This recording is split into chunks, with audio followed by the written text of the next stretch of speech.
தாய் தமிழ் உறவுகளுக்கு வணக்கம். செங்கோட்டையன் சபாநாயகர் ஆகின்றார். செங்கோட்டையன் சபாநாயகர் ஆகின்றார் என்ற தலைப்பில் இந்த காணொளியை காண்கிறோம். செங்கோட்டையன் இவர் தமிழக மூத்த அரசியல்வாதி. 1977ஆம் ஆண்டு முதல் தமிழக சட்டசபைக்கு தேர்வு செய்யப்பட்டு வருகிறார். 1996ஆம் ஆண்டு மட்டும் இவர் தோல்வியடைந்தார் என்பது குறிப்பிடத்தக்கது. செங்கோட்டையன் செல்வி ஜெயலலிதா மற்றும் எடப்பாடி பழனிசாமி ஆகியோரது தலைமையிலான அமைச்சரவையில் அமைச்சராக பதவி வகித்தவர். தமிழ்நாட்டின் மூத்த அரசியல்வாதி. தற்போது வருவாய்த்துறை அமைச்சராக ஜோசப் விஜய் தலைமையிலான அமைச்சரவையில் பணியாற்றி வருகிறார். தற்போதைய சபாநாயகர் ஜேசிடி பிரபாகரன் இவர் அதிமுகவை சார்ந்த ஒரு மூத்த அரசியல்வாதி. சபாநாயகராக இருந்து வருகிறார். இதுவரைக்கும் இவர் அமைச்சர் பதவி வகித்தது கிடையாது.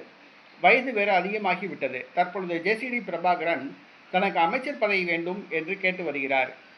இதனால் ஜேசிடி பிரபாகரனை சபாநாயகர் பதவியிலிருந்து விடுவிக்க ஜோசப் விஜய் முடிவு செய்துள்ளார்.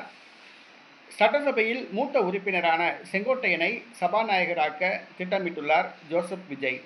செங்கோட்டையன் மூத்த அரசியல்வாதி. 10 முறை தமிழக சட்டசபைக்கு தேர்வு செய்யப்பட்டுள்ளார். செங்கோட்டையன் தமிழக சட்டசபை சபாநாயகராக நியமிக்கப்பட உள்ளதாக கூறப்படுகிறது. செங்கோட்டையனை சட்டசபை சபாநாயகராக்கினால் சட்டசபையில் எழும் பிரச்சனைகளை எளிதில் சமாளித்து விடலாம் என்று ஜோசப் விஜய் திட்டமிடுகிறார். சமீப காலமாக சட்டசபையில் அவரால் பதிலளிக்க முடியவில்லை, சமாளிக்க முடியவில்லை. செங்கோட்டையனை சபாநாயகராக்கினால் பிரச்சனை தீர்ந்துவிடும் என்று ஜோசப் விஜய் திட்டமிடுகிறார். ஆகவே செங்கோட்டையன் விரைவில் சபாநாயகராக நியமிக்கப்படலாம் என்று தமிழக வெற்றிக் கழக வட்டாரங்கள் தெரிவிக்கின்றன.